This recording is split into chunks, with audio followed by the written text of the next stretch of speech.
Assalamu alaikum. Today I am going to discuss with you people that is an overview of financial system. In the previous lecture I discussed some components of this chapter, that is importance of financial markets, and second is the structure of financial market. Before starting the next lecture, I would like to recall the previous lecture in couple of minutes. Functions of financial markets. In the previous lecture, we discussed that how financial markets are important, how financial markets plays an important role in the economic development, how financial markets are crucial in the production of goods and services. Basically, financial markets are the markets in which funds are transferred from the people who have surplus funds to those people who have shortage of funds, or the people who have productive use of them, because without productive use, transfer of funds has no importance. Then we discussed the structure of financial markets. As in the previous lecture, we discussed in detail that how financial markets can be categorized. Like first structure is debt versus equity. Then we discussed that how debt market is beneficial as compared to equity financing. What are the benefits of the debt financing? How debt financing is important in profit retention. Then we discussed equity financing. Then we discussed other structures of financial markets, that is primary market versus secondary market. While discussing the concept of primary market, we discussed the concept of IPOs, initial public offerings. Then we discussed the market as exchange and over-the-counter markets. We discussed that how over-the-counter market and exchange are different. Then we discussed that money versus capital markets, how money markets plays important role in fulfilling the operative expenses. Then we discussed that how capital markets work. All these things are discussed in the previous lecture. Now, today we are going to examine the role of financial system, as well as we study the effect of financial markets and institutions on the economy, and look at the general structure and operations.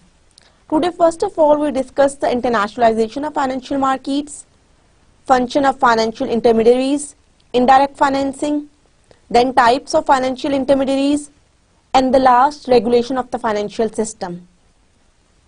इन सब को देखेंगे कि इनकी क्या importance है.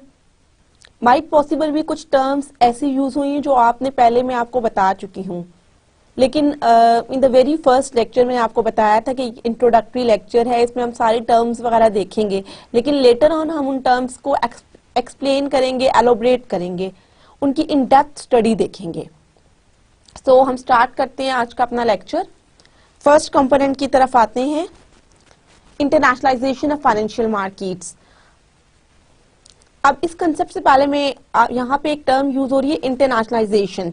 International का क्या मतलब है? आप सब जानते हैं कि इंटरनेशनल मीन्स जब आप अपनी डोमेस्टिक मार्केट से निकल के अक्रॉस द बॉर्डर कोई ट्रांजैक्शन करते हैं. आप तमाम लोग जानते हैं कि we are living in the global age. Technological development इतनी ज़्यादा हो चुकी है, तो अब आपके लिए पास टिकट्स की तरह कोई इतना मसला नहीं है कि आपको कोई ट्रांजैक्शन करने में प्रॉब्लम हो. आप अपने घर बैठे हुए हैं और आप बैठ के आराम से ऑनलाइन कोई ट्रांजैक्शन कर सकते हैं वाया इंटरनेट. आप किसी भी कंट्री में कोई भी ट्रांजैक्शन कर सकते हैं. इस कंसेप्ट को हम डिटेल में देखेंगे. इंटरनेशनलाइजेशन का मतलब यही है कि आप अपनी कोई भी ट्रांजैक्शन ऐसी जो अक्रॉस द बॉर्डर्स हो रही हो. The internationalization of markets an important trend, क्योंकि आजकल with the passage of time हर चीज़ जो है वो उसमें टेक्नोलॉजिकल डेवलपमेंट, इन्हेंसमेंट, इनोवेशन आ रही है. Same in the case of financial markets, क्योंकि जब फाइनेंशियल इनोवेशन आई, जब इलेक्ट्रॉनिक बैंकिंग स्टार्ट हुई, कुछ अर्सा पहले आपको अपने हर छोटे से काम के लिए बैंक विजिट करना पड़ता था. आपने कैश विथड्रॉ करनी है, आपको कोई अपने अकाउंट डिटेल चाहिए, बैंक स्टेटमेंट चाहिए, अदर देन आपने कोई भी इसके अलावा आप देख लें कि आपको अगर मोबाइल कार्ड वगैरह चाहिए, ये सब चीज़ें, तो अब ऑनलाइन बैंकिंग ने आपके तमाम मसाइल को रिजॉल्व कर दी है। आप घर बैठे एक क्लिक पे आराम से अपनी सारी ट्रांजैक्शंस कर सकते हैं। और अगर आपको कैश भी चाहिए तो वाया एटीएम, आप जहां पे भी हैं आप इजीली अपनी कन्वीनियंट के अकॉर्डिंगली कैश ले सकते हैं। तो इसी तरह इस ट्रेंड को, फाइनेंशियल मार्केट्स की ग्लोबलाइजेशन को, इंटरनेशनलाइजेशन को डेप्थ में देखने की बहुत ज़्यादा, क्योंकि ये इतना ग्रो कर चुका है, इतना ज़्यादा वास्ट इसका एक्सपेंड हो चुका है कि अब हमें इसकी इम्पोर्टेंस को हम इग्नोर नहीं कर सकते हैं। The international financial markets are the financial markets where individuals buy and sell foreign assets such as stock, bonds, currencies. अब देखें ये वो मार्केट है, मार्केट का मैं आपको ऑलरेडी बता चुकी हूँ। फाइनेंशियल मार्केट भी एक ऐसी मार्केट है जहाँ पे इंडिविजुअल्स बाय एंड सेल करें। उनके ट्रांजैक्शन तब तक नहीं होगी जब तक कोई बायर एंड सेलर नहीं होगा। स्टॉक्स खरीदें, बॉन्ड्स खरीदें, करेंसीज, डिपेंड करता है। It is a place where institution lay down rules. अब अगर हम देखें बिफोर 1980s अमेरिकन मार्केट्स जो हैं वो सबसे ज़्यादा डोमिनेंट मार्केट थी आउटसाइड द यूनाइटेड स्टेट्स। कहीं भी आप बात करते थे तो अमेरिकन मार्केट की करती थी, लेकिन आफ्टर 1980s अमेरिकन मार्केट की डोमिनेंस जो है वो वक्त के साथ साथ कम होती गई। उसके बेशुमार रीजंस हैं, वो हम आगे जाके डिस्कस करेंगे। कुछ चंद एक इम्पॉर्टेंट रीजंस क्यों फाइनेंशियल मार्केट्स अमेरिका की जो है उतनी स्ट्रॉन्ग नहीं रही as compare to previous years. Financial markets where companies get capital to expand as in the stock और बॉन्ड मार्केट्स और hedge their risks like the foreign exchange और कमोडिटीज मार्केट। इस डेफिनेशन में दो इंपॉर्टेंट कंपोनेंट्स डिस्कस किए गए हैं। पहले where companies get capital to expand, क्योंकि हमने जब फाइनेंशियल मार्केट के कंसेप्ट को डिस्कस किया था तो हमने बताया था कि ये चीज़ हमने पढ़ी थी, मैंने आपको बहुत ज़्यादा बताया था, बार बार आपको डिफरेंट डेफिनेशंस बताई थी कि फाइनेंशियल मार्केट्स वो मार्केट जहाँ पे फंड्स ट्रांसफर होते हैं। तो क्यों, अब देखिए कोई भी आप अपनी कंपनी को एक्सपेंड करना चाहते हैं, लाइक मैंने आपको कल एक एग्जांपल दी थी यूनिलीवर को। अगर यूनिलीवर अपनी मार्केट एक्सपेंशन चाह रहा है, अपनी प्रोडक्ट लाइन एक्सपेंड करना चाह रहा है, तो जाहिर है ऑफ कोर्स उसको फंड्स की जरूरत होगी। या तो वो ये करेगा कि इक्विटी फाइनेंसिंग की तरफ चला जाएगा, लेकिन कल हमने जब मार्केट स्ट्रक्चर को डिस्कस किया था तो हमने उसमें डेट फाइनेंसिंग पढ़ी थी और उसके कुछ बेनिफिट्स देखे थे। तो कंपनीज उस टाइम अपने सिनेरियो को देखते हुए, सिचुएशन को देखते हुए ये डिसीजन करेंगी कि क्या उन्हें इस टाइम इक्विटी फाइनेंसिंग या डेट फाइनेंसिंग की जरूरत है। तो उनको कैपिटल चाहिए होगा एक्सपैंड करने के लिए, अपने बिजनेस को डाइवर्सिफाइड करने के लिए। लेट्स सपोज आप एक पॉलर ओपन कर लेते हैं, लाइक कोई भी पॉलर की हम ले लेते हैं, एबीसी, आपने कोई पॉलर है उसको इंट्रोड्यूस करवाया है। तो जब फर्स्ट ऑफ ऑल आप काम शुरू करेंगे तो आप एज अ सोल प्रोप्राइटर काम करेंगे। Sole proprietor mean you are the sole owner of the business, you have full authorities on the business.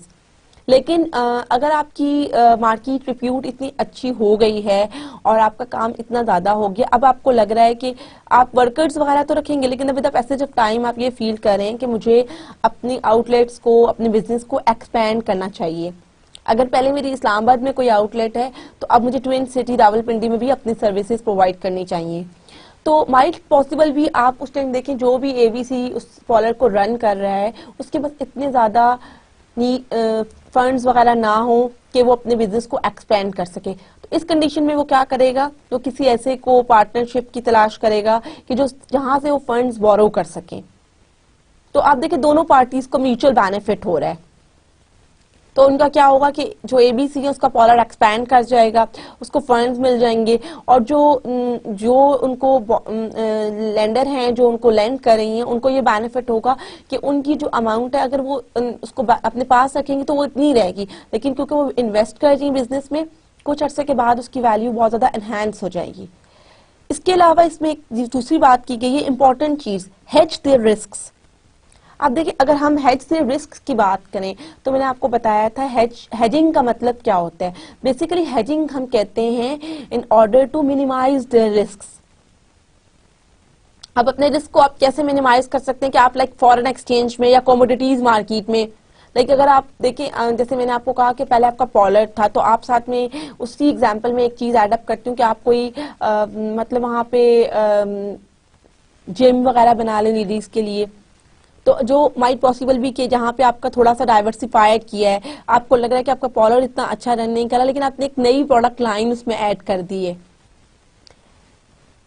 Then हम देखेंगे कि फाइनेंशियल मार्केट्स की ग्रोथ कैसे हुई, क्या क्यों इतनी ज्यादा जरूरत हुई कि हम अपनी इंटरनेशनलाइजेशन ऑफ फाइनेंशियल मार्केट्स को में जाएं, उसके कॉन्सेप्ट को इतनी ज्यादा डिटेल में देखें। The extraordinary growth of foreign financial markets has been the result of both large increase in the pool of savings in foreign countries such as Japan.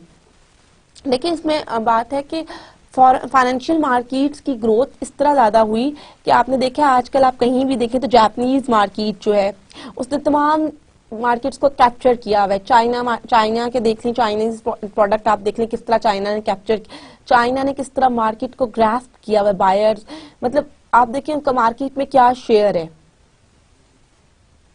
तो आप देखें कि इस तरह उन कंट्रीज की पूल ऑफ सेविंग्स, जब उनके पास एक लमसम सेविंग्स हो गई तो उन्हें लगा कि अब हमें अपना कोई फॉरेन मार्केट में कोई ऐसी ट्रांजैक्शन करनी चाहिए जिससे हम अपनी सेविंग्स को बूस्ट अप कर सकते हैं और अपनी कंट्री की इकोनॉमिक ग्रोथ को भी इम्प्रूव कर सकते हैं।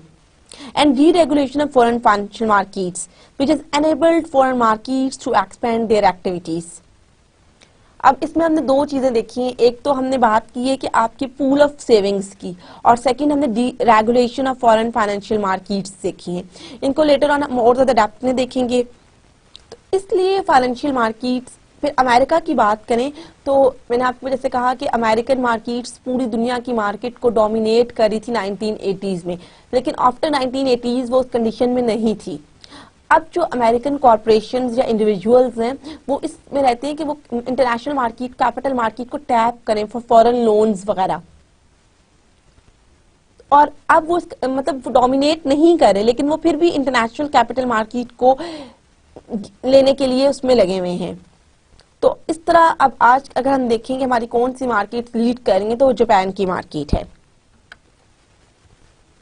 अब सवाल ये पैदा होता है कि इन्वेस्टर्स क्यों फॉरेन मार्केट में जाते हैं, क्योंकि देखिए अब जब फॉरेन मार्केट में जाएंगे तो ऑफ कोर्स कुछ रिस्क लेने पड़ेंगे।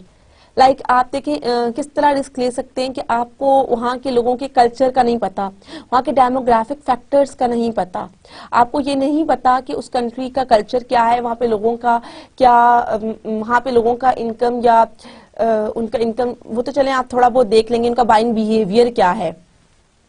तो लेकिन उसके बावजूद हम क्यों जा रहे होते हैं फाइनेंशियल मार्केट्स में? ऑफ कोर्स साथ साथ एडवांटेजेस के साथ साथ कुछ डिसएडवांटेजेस भी हैं, और सबसे बड़ा डिसएडवांटेजेस है कि रिस्क, कि आपका रिस्क फैक्टर बहुत ज्यादा इंक्रीज कर जाता है। लेकिन अगेन एज अ बिजनेसमैन अगर आप देखें तो आप कहते हैं higher is the risk, higher is the return और रिवॉर्ड।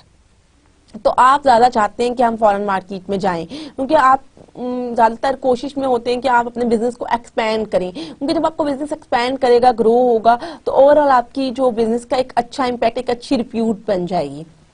तो इन्वेस्टर्स फॉरेन मार्केट में क्यों आते हैं? To take advantage of favourable economic conditions, कि आप देखें वहाँ की इकोनॉमिक कंडीशंस का, लाइक अगर आप देखें हमारे जो कुछ आप देखें यहाँ पे एक फ्रेंचाइज वगैरह लाइक KFC जो है, अब KFC का आप देखें वो फॉरेन मार्केट में जिस तरह फ्रेंचाइज वगैरह जहाँ जैसे जैसे ओपन की, तो हर कंट्री से पहले उन्होंने उस कंट्री की कल्चर को देखा, उसमें देखा कि लोगों का क्या वहाँ पे टेस्ट है, लोगों की लाइक्स एंड डिसलाइक्स को देखा। क्योंकि जब KFC इंडिया में उन्होंने इंट्रोड्यूस करवाया अपना प्रोडक्ट, तो वहां उन्होंने वेजी बर्गर्स को इंट्रोड्यूस करवाया, क्योंकि अगर सेम वही चिकन वगैरह इंट्रोड्यूस कराते हो पाकिस्तान में है तो वहां पे KFC बुरी तरह फ्लॉप हो जाता। तो देखिए उन्होंने अपने बिजनेस को एक्सपैंड किया, वहां की फेवरेबल इकोनॉमिक कंडीशंस को देखा, to reap the benefits of international diversification. Again diversification की बात मैंने की कि आप डाइवर्सिफाइड हो रहे हैं, आपका बिजनेस एक्सपैंड हो रहा है। When they expect foreign currencies to appreciate against their own, ये कुछ ऐसे बेनिफिट्स हैं जो इन्वेस्टर्स की कोशिश होती है वो फॉरेन मार्केट के अंदर इन्वेस्ट करें। जैसे क्रेडिटर्स हैं, वो क्यों क्रेडिट देते हैं फॉरेन मार्केट में? क्योंकि उन्हें लगता है कि क्रेडिट क्रिएशन होगी। इस तरह बहुत सारे बेनिफिट्स हैं। जो सबसे बड़ा बेनिफिट है वो ये है कि आप डाइवर्सिफिकेशन की तरफ चले जाते हैं, आप को economic conditions, favourable economic conditions की तरफ जाते हैं। आगे जाके हम और भी डिस्कस करेंगे, ये कुछ चंद एक जो इम्पोर्टेंट एडवांटेजेस थे।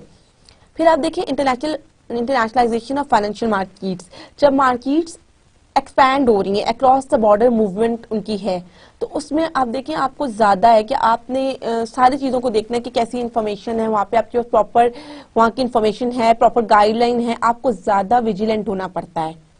क्योंकि अगर आप अपनी ट्रांजेक्शन, लेट्स सपोज दैट कि आपने पाकिस्तान में, जैसे मैंने KFC की एग्जांपल दी, इस तरह अगर आप कोई प्रोडक्ट यूज करना चाह रहे हैं, लाइक आपने कहा है कि मैं कोई प्रोसेस फूड वगैरह बनाना चाह रहा हूँ, लाइक KNNs, तो पाकिस्तान में देखिए बिल्कुल डिफरेंट टेस्ट है। यहाँ पे लोग वेजिटेरियन नहीं है, आप इजीली यहाँ पे उसकी मार्केट को देख के कर लेंगे। लेकिन अगर आप इंडिया में कराना चाहेंगे या किसी और कंट्री में, तो आपको उसके कल्चर को बहुत ज्यादा स्टडी करना पड़ेगा।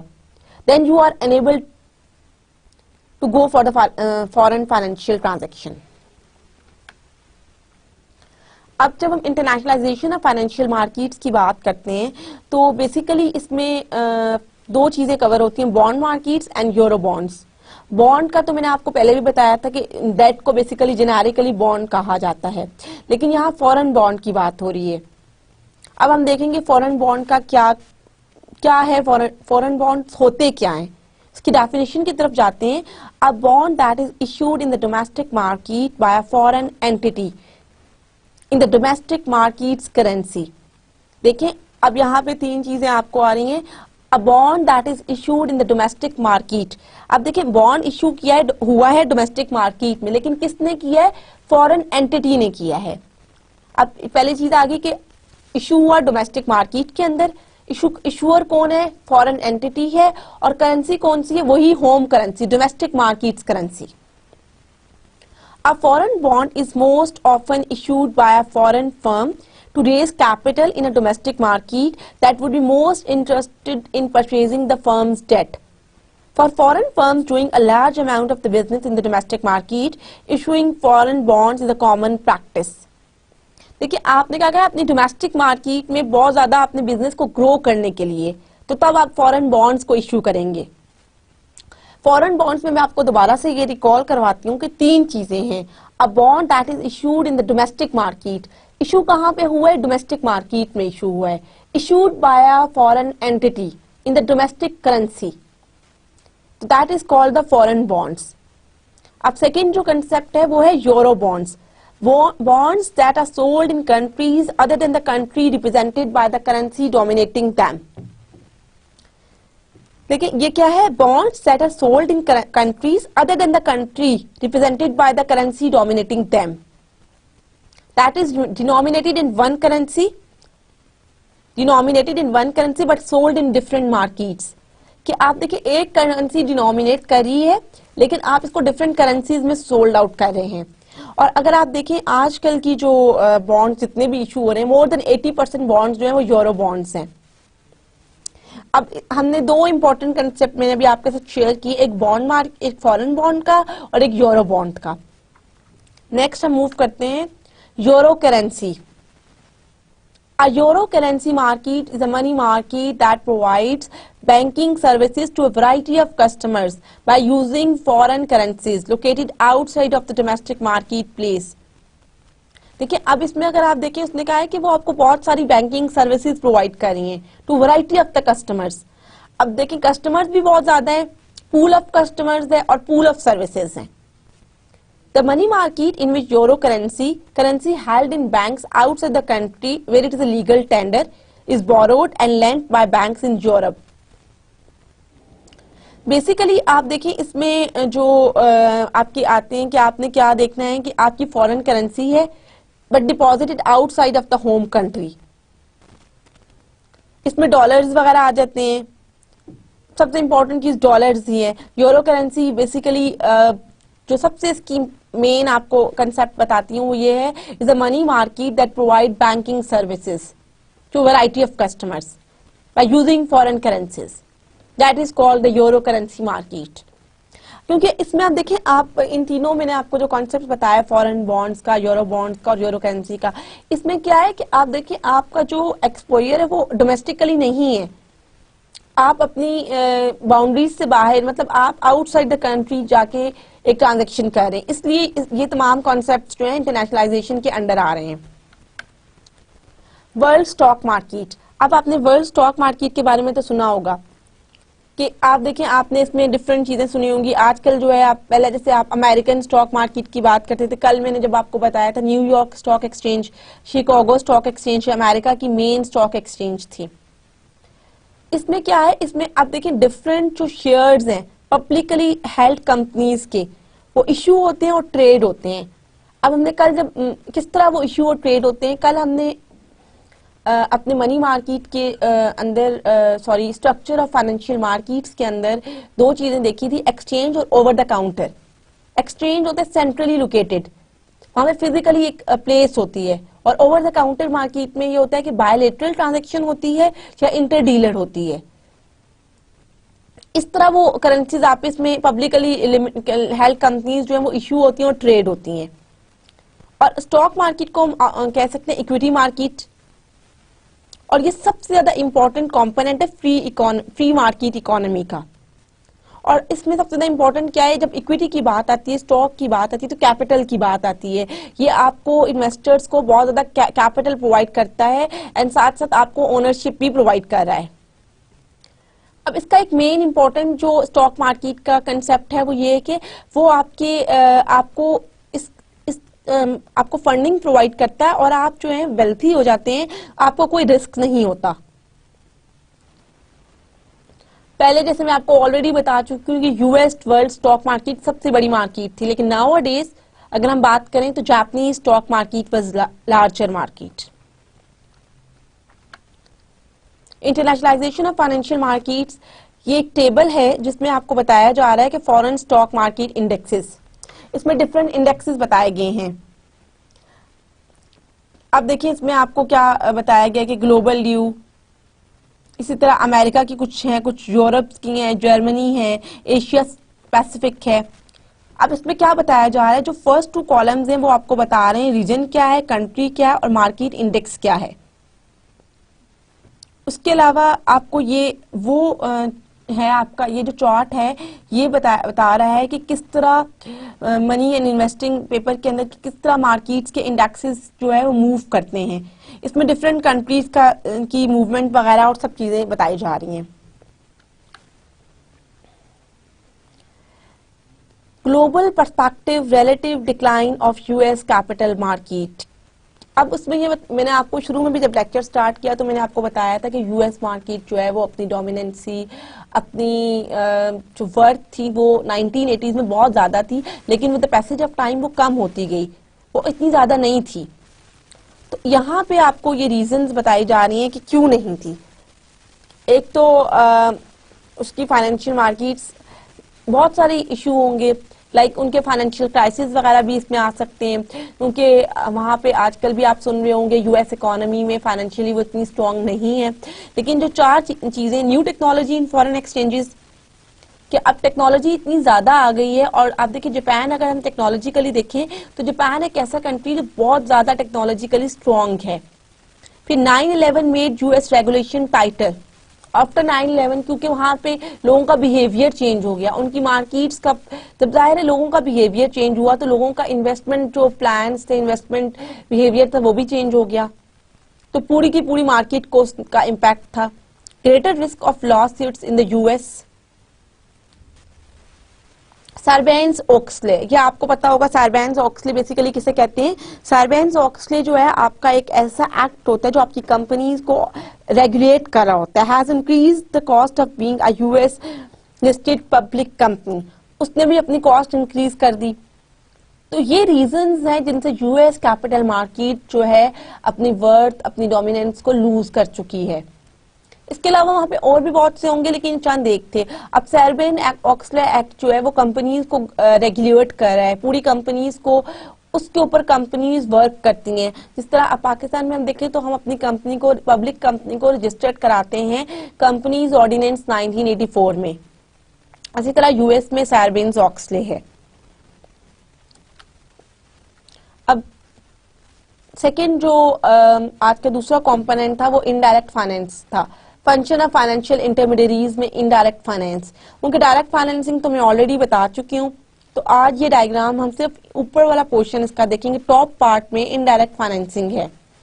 इनडायरेक्ट फाइनेंसिंग क्या होती है? वही कि आप लेंडर और बोरोअर के दरमियान कोई इंटरमीडिएटरी अपना इंपॉर्टेंट रोल प्ले कर रही है, जिसको हम इनडायरेक्ट फाइनेंसिंग कहते हैं।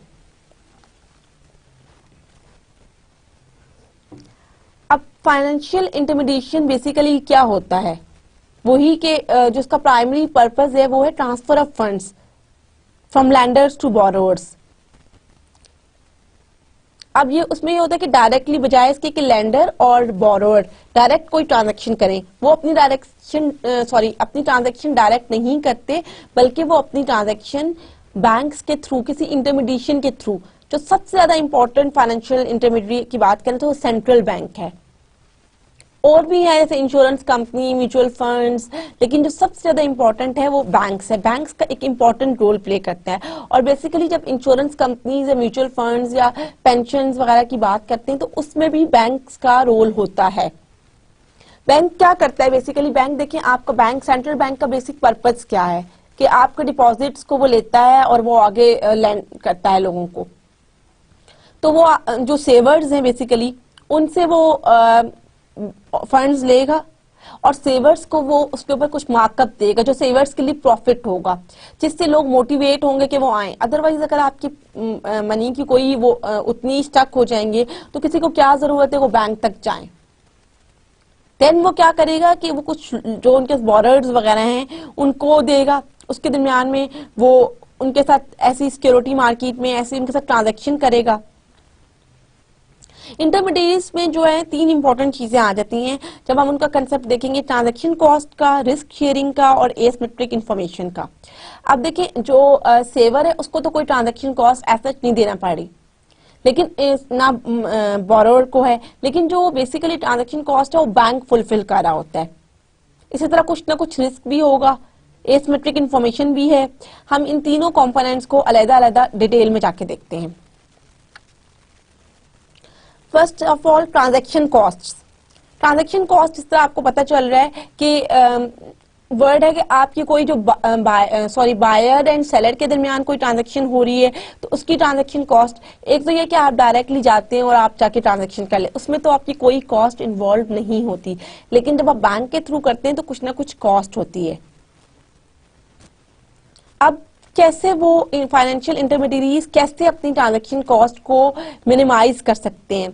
इसमें यह है कि एक तो वो इकोनॉमीज ऑफ लार्ज स्केल कि देखिए आपकी जब अगर आप आपने देखा है कि आप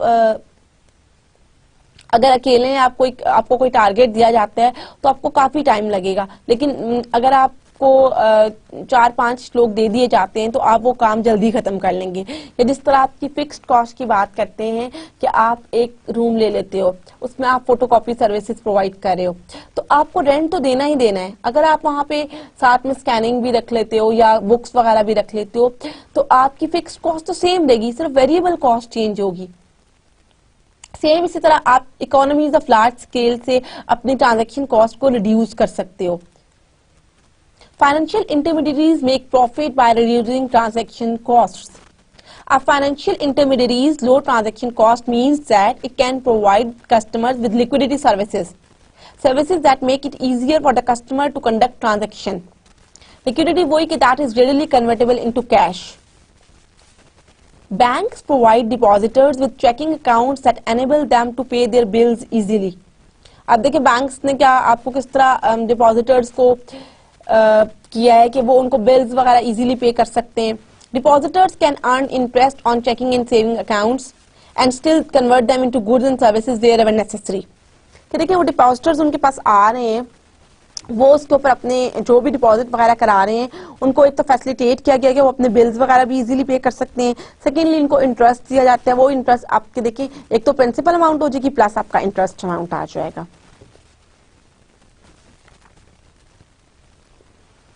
अब ग्लोबल पर्सपेक्टिव अगर आप देखें, studies show that firms in the US, Canada, UK and other developed Nations are likely to take funds from the financial intermediaries, not directly from the capital markets.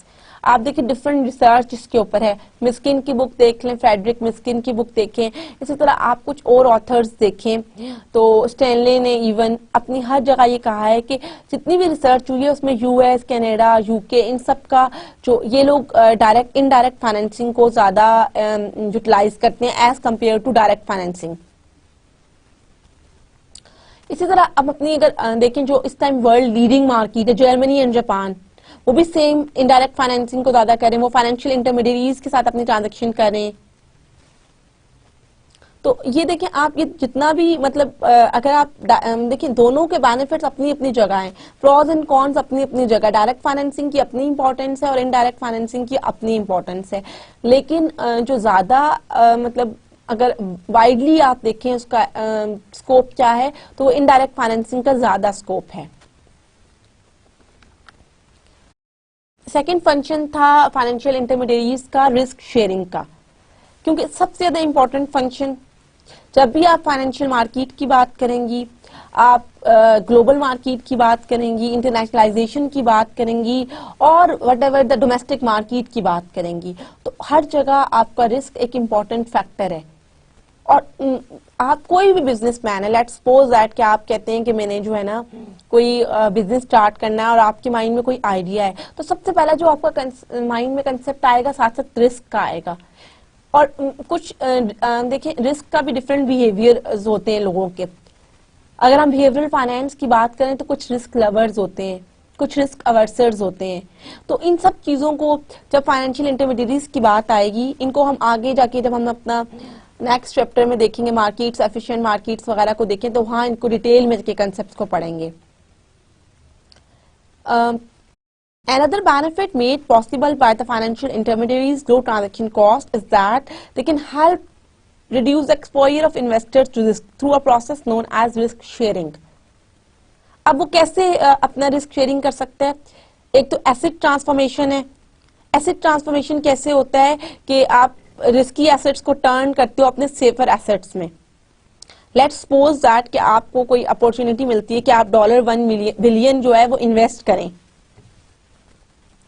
तो आप इन्वेस्ट करते हो, लेकिन आपको ये रिस्क है, क्या पता आप एज अ सेवर हो, आप उसको लेंडर जो है वो उसकी डेथ हो जाए या वो अब्रॉड चला जाए, तो आपकी तमाम अमाउंट्स वगैरह, चाहे उसकी डेथ होगी तो आपके लिए रिकवर करना मुश्किल होगा, वो कहीं चला जाता है। और इसके बाद दूसरी ऑप्शन ये है कि आप इसको 100 पीपल्स में डिवाइड कर दो।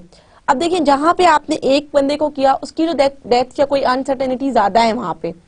अब 100 तो 100 के 100 डिफॉल्टर्स नहीं हो सकते, ना ही 100 के 100 मर सकते हैं।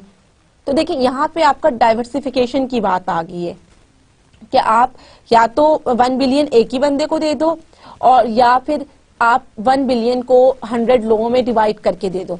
लेकिन इसके साथ एक डिसएडवांटेज भी है। देखिए आप 1 बिलियन की जब एक ही बंदे को देंगे, वहां पे आपका ये है कि इन केस ऑफ डेथ या in case of any uncertainty आप सब कुछ लूज कर देंगे।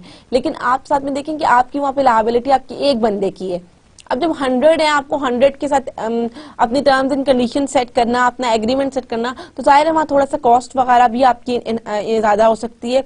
लेकिन ये चीज है कि कैसे रिस्की एसेट्स को सेफर एसेट्स की तरफ ट्रांसफॉर्म किया जाता है। इसी तरह फाइनेंशियल इंटरमीडिएरीज जो है अपना रिस्क जो है वो कम कर सकती हैं। उसके अलावा financial intermediaries also help by providing the means for individuals and businesses to diversify their asset holdings. Low transaction costs allow them to buy a range of assets, pool them, and then sell rights to diversified pools to the individuals. कि आप देखें, आप अपनी इस तरह आप assets की buying and selling होती है कि आपको ग्रेटर उसमें देखें कि आपको बेनिफिट दिया जाए, आप डाइवर्सिफिकेशन की तरफ आ जाते हैं। थर्ड जो इम्पैक्ट है वो एसिमेट्रिक इंफॉर्मेशन है। अगर देखें एसिमेट्रिक इंफॉर्मेशन का ये कि आपका लैक ऑफ इंफॉर्मेशन है। जब तक दोनों पार्टीज को इंफॉर्मेशन नहीं होगी तो they are not in the position to make any wise decision, क्योंकि आपको पता ही नहीं। जैसे मैंने आपको शुरू में KFC की एग्जांपल दी थी, या जैसे आप कोई भी अपनी कोई असाइनमेंट आपको दी जाती है, लेकिन जब तक आपको बताया ही नहीं जाता, आपको प्रॉपर इन्फॉर्मेशन नहीं दी जाती। मैं आपको कह रही हूँ कि आप कल एक ऐसी असाइनमेंट बना के लाएं जिसमें आपने इंटरनेशनलाइजेशन ऑफ फाइनेंशियल मार्केट या फाइनेंशियल मार्केट पे दे देती हूँ, तो आपको क्या पता है कि फाइनेंशियल मार्केट इतना ब्रॉडर टॉपिक है, आप इसमें क्या करें, आपको इन्फॉर्मेशन कंप्लीट नहीं दी गई, then you are not in the position to make any assignment. Same in the case कि जब तक आपको इन्फॉर्मेशन नहीं दी जाएगी तो आप तब तक डिसीजन नहीं ले सकते। अब जब इंफॉर्मेशन की बात आई, आपने कहा कि इंफॉर्मेशन जब तक पूरी नहीं है, तो इसमें दो मेन कंसेप्ट्स आएंगे, आपका एडवर्स सिलेक्शन और आपके मॉरल हैजर्ड्स।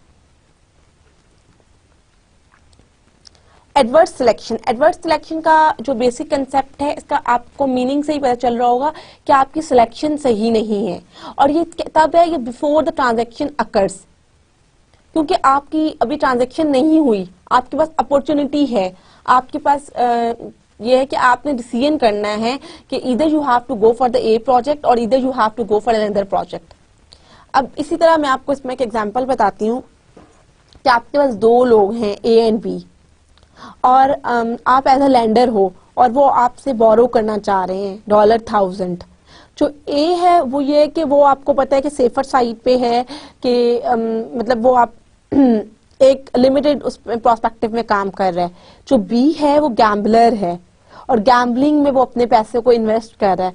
अब गैम्बलर में आप गैम्बलिंग की जब हम बात करते हैं तो आपको पता है वहां पे जितना ज्यादा रिटर्न की बात होती है उतनी ज्यादा रिस्क भी होता है। तो आप कैसे ये देखेंगे कि आपने ए को देना है $1,000 या बी को देना है। अगर आप बी को देते हैं तो रिस्क बहुत ज्यादा है, रिस्क ज्यादा है, साथ साथ रिटर्न भी ज्यादा है। लेकिन आप उसके साथ देखें कि अगर तो आप इन दोनों में से मतलब इनके बारे में थोड़ी इंफॉर्मेशन आपको मिल जाती है या आपके ये रिलेटिव्स हैं, तब तो आपके लिए डिसीजन करना बहुत इजी है कि इधर you have to go for the A और बी। और अगर नहीं तो आप फिर इसका डिसीजन कैसे लेंगे। उसमें भी दो तरह के लोग आ जाएंगे, रिस्क लवर और रिस्क टेक अवर्सर। अब जो रिस्क अवर्सर होगा वो सोचेगा कि I think I should go for a, and second जो रिस्क लवर होगा वो बी की तरफ जाएगा, क्योंकि बी में जितना ज्यादा रिस्क है उतना ज्यादा रिटर्न है। अगर आपको गैम्बलर आपकी जो आपसे बोरो कर रहा है उसको इन्वेस्ट करता है और वो सक्सेसफुल रहता है तो आपको प्रॉफिट भी मतलब वो पूरा आपको टाइमली अपनी अमाउंट वापस कर देगा। तो ये आपने देखना है कि आपकी सिलेक्शन क्या है। इसी तरह आपने देखा होगा कि पोर्टफोलियो जब बनाया जाता है एसेट्स का, तब आप देखते हो कि आपने पोर्टफोलियो में से कौन से प्रोजेक्ट को लेना है। लाइक जैसे कि आपको एक छोटी सी एग्जांपल मैं आपको कोट करती हूँ यहाँ पे कि आपको कहा जाता है कि आप जो है ना 3 तरह की आप लोगों को जॉब ऑफर्स होती हैं। फर्स्ट में ये है कि आपको ये कहा जाता है कि आप जो है आपकी जॉब लाइक आप एमबीए फाइनेंस के स्टूडेंट, आपको फाइनेंस की जॉब ऑफर की जाती है, तो you are very much aware of the terminologies. और सेकेंडली आपको ये कहा जाता है कि आप जो है वो आपको सैलरी वगैरह तो ज्यादा दी जा रही है लेकिन वो आपके एरिया की नहीं है। तो देखिए अब वहां पे लोगों का बिहेवियर कैसा होगा। कुछ लोगों को होगा, कुछ लोग बड़े पर्टिकुलर होते हैं अपनी फील्ड के बारे में और कुछ लोग कहते हैं कि नहीं हमें तो सैलरी देखनी है। तो डिपेंड करेगा कि आपने किस तरह चूज करना है। सेम इन द केस अगर आपकी सिलेक्शन सही होगी तो आपको इनडायरेक्ट फाइनेंसिंग में कोई प्रॉब्लम नहीं होगा, लेकिन अगर आपकी सिलेक्शन नहीं सही, आपने ट्रांजेक्शन करने से पहले अपनी नेसेसरी जितनी भी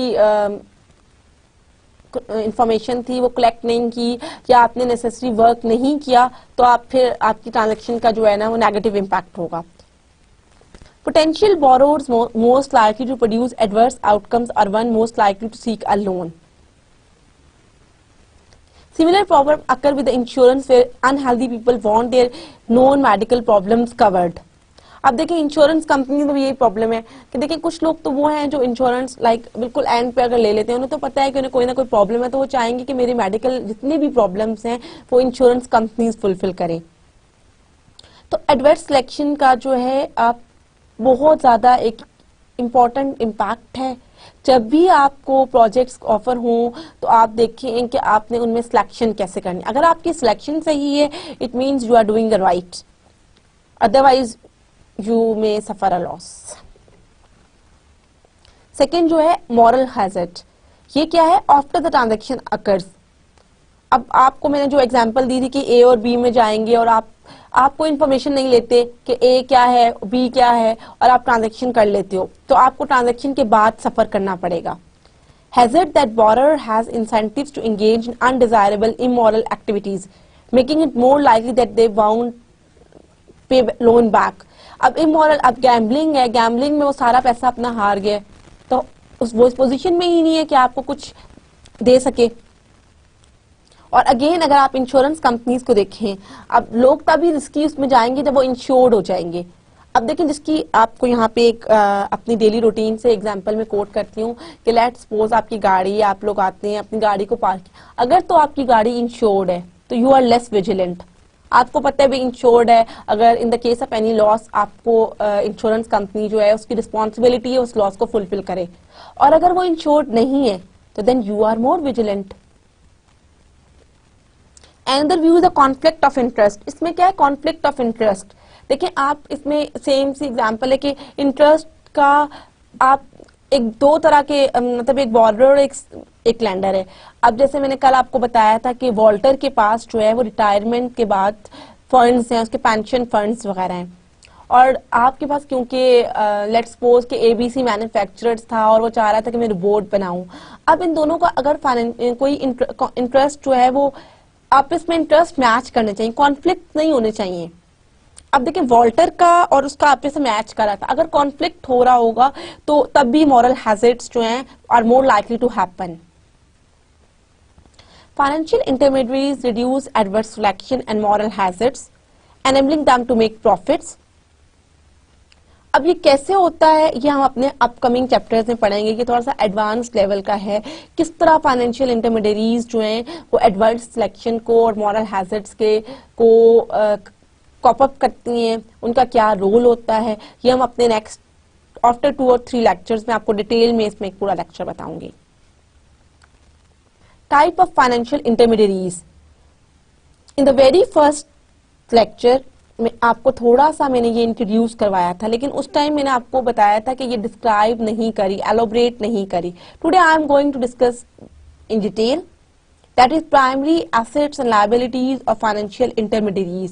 इंटरमीडियरीज की टाइप्स का एक कॉलम है, वो मैं आपको ऑलरेडी बता चुकी हूँ. उसमें 3 तरह की हैं, depository institutions, contractual saving institutions, investment intermediaries. Depository institution में वो कि लोग डिपॉजिट करते हैं, बैंक्स वगैरह आ जाते हैं आपके. कॉन्ट्रैक्चुअल सेविंग्स में वो हैं जहाँ पीरियोडिक पेमेंट्स की जाती हैं, और इन्वेस्टमेंट इंटरमीडियरीज जो इन्वेस्टमेंट बैंक्स वगैरह आ जाते हैं इसमें. Starting from the commercial banks, कि कमर्शियल बैंक्स का सोर्स ऑफ फंड देखिए आप क्या है, डिपॉजिट्स. उनके वहां पे लोग आके डिपॉजिट करते हैं. और यूज ऑफ फंड क्या है कि business and consumer loans, mortgages, government securities, municipal bonds. इसी तरह सेविंग्स एंड लोन एसोसिएशन का देखें तो अगेन डिपॉजिट्स है, उनका यूज ऑफ फंड मॉर्गेज है. सेविंग्स बैंक में भी डिपॉजिट्स है, मॉर्गेज है. क्रेडिट यूनियंस में जो आपका सोर्स ऑफ फंड है वो तो डिपॉजिट्स है, लेकिन आपका यूज ऑफ फंड क्या है कि क्रेडिट कंज्यूमर लोन्स वगैरह दिए जाते हैं. फिर अगर कॉन्ट्रेक्चुअल की बात करें तो आपकी लाइफ इंश्योरेंस कंपनीज वगैरह हैं, fire and casualty insurance companies हैं. तो वो दोनों क्या है, उनकी सोर्स ऑफ फंडिंग क्या है, जो उनको प्रीमियम दिया जाता है, पॉलिसीज का जो प्रीमियम होता है. और वो क्या करते हैं, इसको यूटिलाइज कैसे करते हैं, या तो कॉर्पोरेट बॉन्ड्स वगैरह में करेंगे या म्युनिसिपल बॉन्ड्स में. इसी तरह इन्वेस्टमेंट इंटरमीडियरीज को देखें, फाइनेंस कंपनीज वगैरह हैं, उनकी सोर्स ऑफ फंडिंग क्या है, कमर्शियल पेपर, स्टॉक, बॉन्ड्स. और वो उसको कैसे यूटिलाइज करते हैं, वो लोगों को एज अ लोन्स देते हैं, कंज्यूमर एंड बिजनेस लोन्स. इसमें आपके शॉर्ट टर्म लोन्स भी आ जाते हैं, लॉन्ग टर्म लोन्स भी आ जाते हैं. ये सारा वो है, ये आपको ये बता रहा है कि इंटरमीडियरीज की टाइप्स क्या हैं, उनकी फंडिंग की सोर्स क्या है, और वो अपने फंड्स को यूटिलाइज कैसे करते हैं.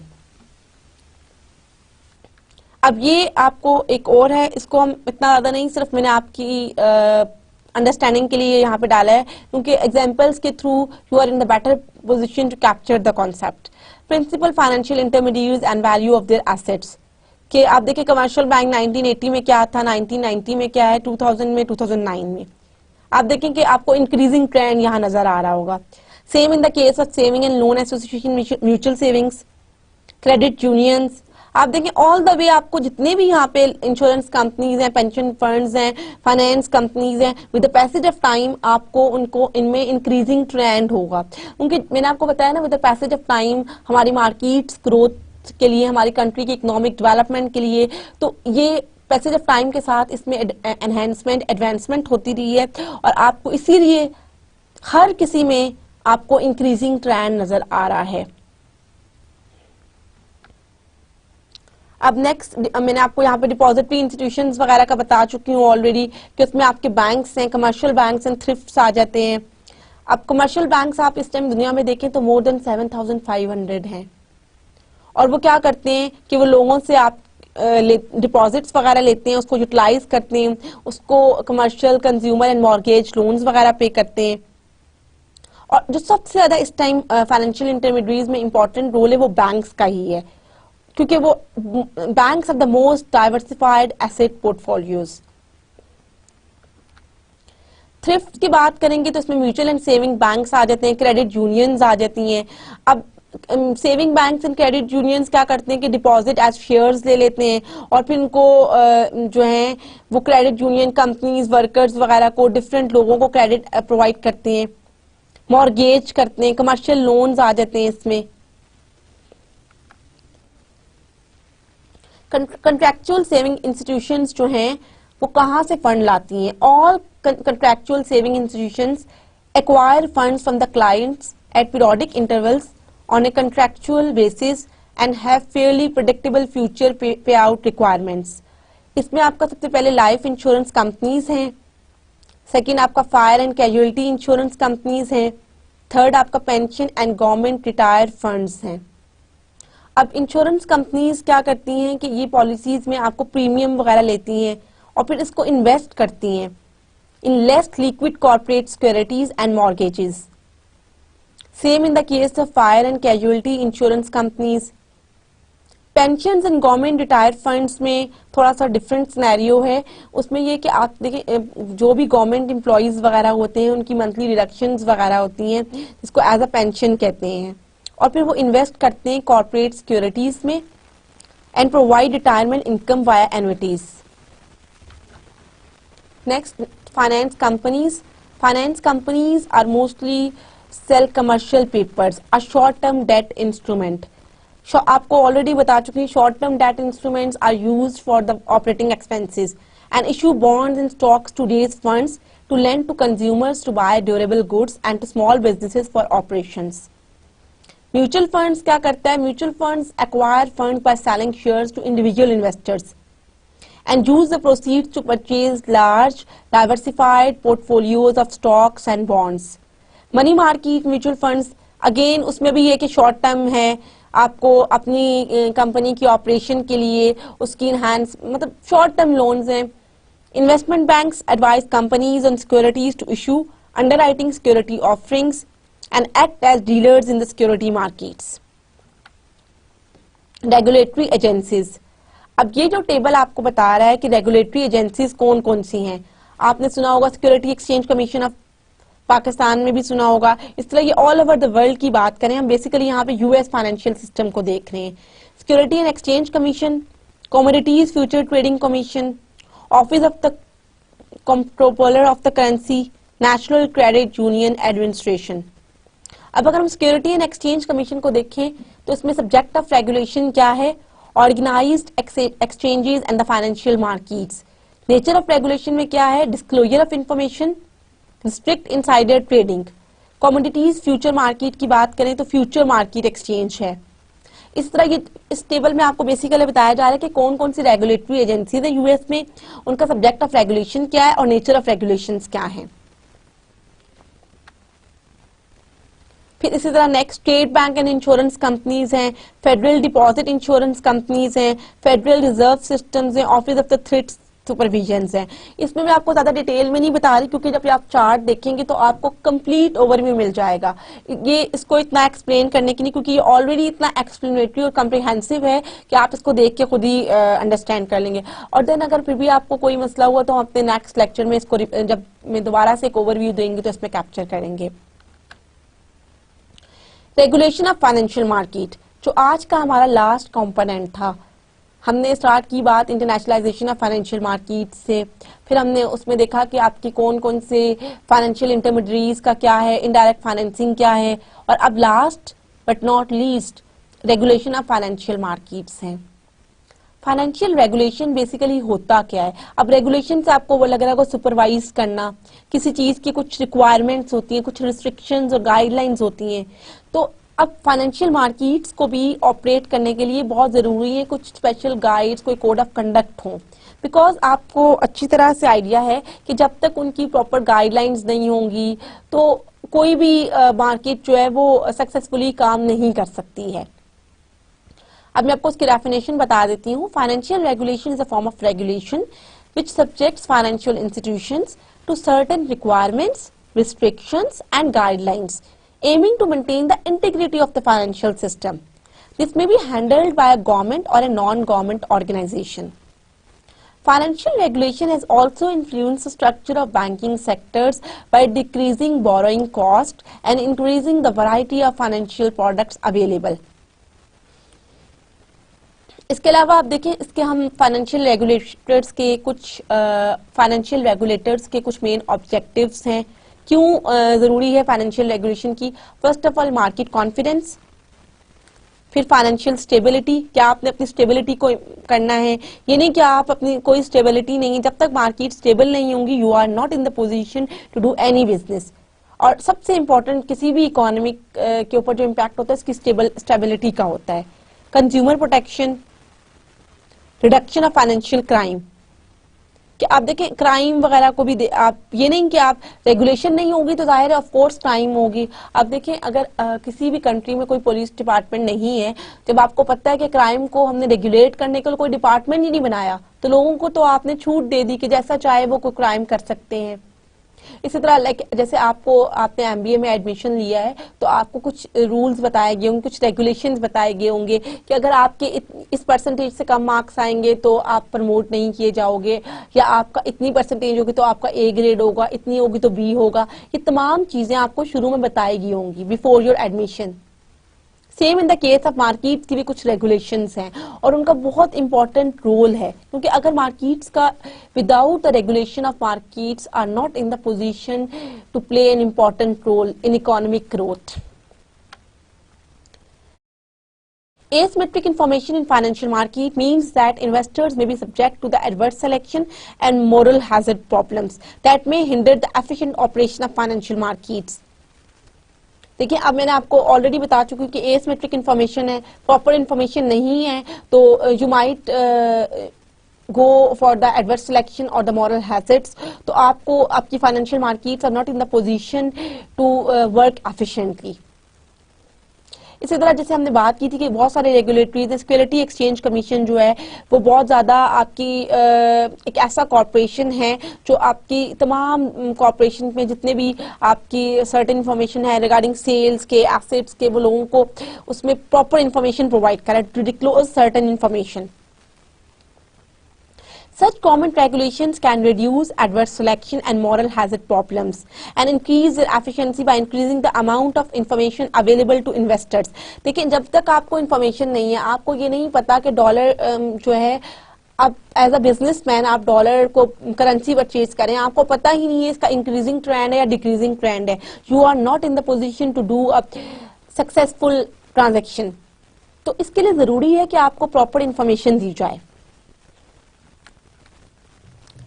Regulation reasons ensure soundness of financial intermediates, के उसकी सबसे इंपॉर्टेंट ये कि आपकी फाइनेंशियल स्टेबिलिटी के साथ साथ फाइनेंशियल साउंडनेस है, कि आपकी पहले तो आपकी स्टेबिलिटी है, आपकी मार्केट स्टेबल मार्केट्स हैं, साथ साथ ये भी जरूरी है कि वो कितनी साउंड है। To protect the public and the economy from the financial panics, the government has implemented 6 types of regulations.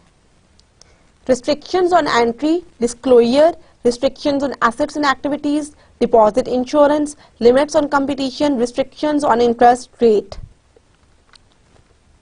Restrictions on entry, इसका क्या मतलब है कि आपकी फ्री एंट्री नहीं है, कि आपने कुछ ना कुछ रेगुलेटर्स ने कुछ ना कुछ एंट्री के ऊपर रिस्ट्रिक्शंस रखी हैं।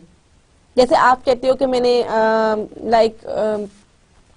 आप ड्रॉप करना चाहते हो बीच में, तो आपकी जाहिर है उसमें कुछ या आप आना चाहते हो यूनिवर्सिटी में एडमिशन लेना चाहते हो तो आपके लिए कोई ना कोई रिक्वायरमेंट होगी। Individuals or groups that want to establish a financial intermediary such as a bank or an insurance company must obtain a charter from the state or the federal government. कि उनको चार्टर लेना है state से या federal government से, ये उनकी restriction है कि कोई भी आप before collecting your charter you are not in the position to play a role as a financial intermediary.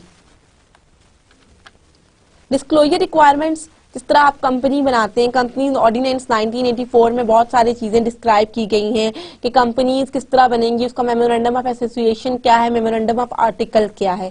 Same इसी तरह फाइनेंशियल इंटरमीडियरीज में भी कुछ रिक्वायरमेंट्स हैं. Their book keeping must follow certain strict principles. Their books are subject to periodic inspections like audit वगैरह की बात करें. They must make certain information available to public, कि उनकी कुछ ऐसी information होनी चाहिए जो पब्लिक को बताए कि कंपनीज की रिप्यूट क्या है. Either they have to make an investment decision or not. और उसके अलावा ये इन्फॉर्मेशन आपको इसलिए भी जरूरी, restrictions and assets and activities में क्या है कि आप अपने इन्वेस्टमेंट आप बैंक में डालते तो आपको ये भी तो पता हो कि either your funds are safe और नॉट. और फाइनेंशियल इंटरमीडियरीज जो है वो आपकी उसके ऊपर ही फाइनेंशियल ऑब्लिगेशन है. उसके अलावा उसका एक तो ये तरीका है कि आप फाइनेंशियल इंटरमीडियरीज को रिस्ट्रिक्ट करें कि वो रिस्की एक्टिविटीज में ना जाएं. Another way is to restrict financial intermediaries from holding certain risky assets or at least from holding a greater quantity of these risky assets. Deposit insurance कि जैसे federal deposit insurance corporation है वो commercial bank के mutual savings में 250,000 पर account का deposit वगैरह उसमें इंश्योर करे कि इतना है. फिर इसी तरह नेशनल क्रेडिट यूनियन है फॉर क्रेडिट यूनियंस के लिए उनको रेगुलेट करिए. लिमिट्स ऑन कंपटीशन कि आप जो हैं ये नहीं कि बैंक्स को ये नहीं कि वो आप उसको आप ओपनली दे दें कि वो हर जगह जहां चाहें अपनी ब्रांचेस ओपन करें, बल्कि उनके ऊपर कुछ रिस्ट्रिक्शंस लगाई गई हैं. रिस्ट्रिक्शंस ऑन इंटरेस्ट रेट, इसी तरह आपकी इंटरेस्ट रेट पे कुछ रिस्ट्रिक्शंस हैं. Competition has also been inhibited by regulation that impose restrictions on interest rates that can be paid on deposits. Improve monetary control. As the banks play a very crucial role in determining the supply of money, which in turn affects many aspects of our economy, much regulation of these financial intermediaries is intended to improve control over the money supply. Reserve requirements आपकी उसको उसके ऊपर कुछ ऐसा हो कि वो improve करे कि आपका जो रेगुलेशन कंट्रोल है वो ये कि आपकी मनी सप्लाई को इम्प्रूव किया जाए. ये तो तमाम वो चीजें थी जिसमें हमने देखा कि आपके किस तरह रेगुलेशंस में आपने एंट्री पे कैसे कुछ रखा, कंपटीशन किस तरह का है, उसकी डिस्क्लोजर रिक्वायरमेंट्स क्या है. अब हम आज का जितना भी चैप्टर हमने आज देखा और पढ़ा है उसको मैं आपको कपल ऑफ मिनट्स में बिफोर एंडिंग माय लेक्चर में चाहूंगी कि मैं आपको समराइज करूं.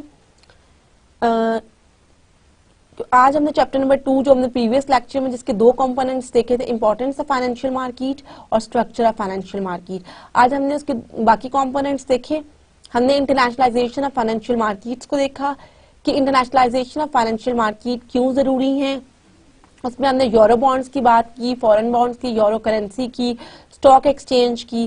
फिर हमने ये बताया कि यूएस स्टॉक मार्केट्स कभी 1980 से पहले डोमिनेटिंग स्टॉक मार्केट थी, but now a days Japan stock market is a world leading market, और जर्मनी. हमने देखा कि ये क्यों ऐसी क्या रीजंस थी कि यूएस स्टॉक मार्केट जो है आजकल डोमिनेंट स्टॉक मार्केट नहीं है. उसके बाद हमने देखा कि functions of financial intermediaries. We studied the roles of intermediaries in reducing transaction costs, sharing risk, and reducing information problems. Then we discussed the types of financial intermediaries. Then in the last we discussed the regulation of the financial system.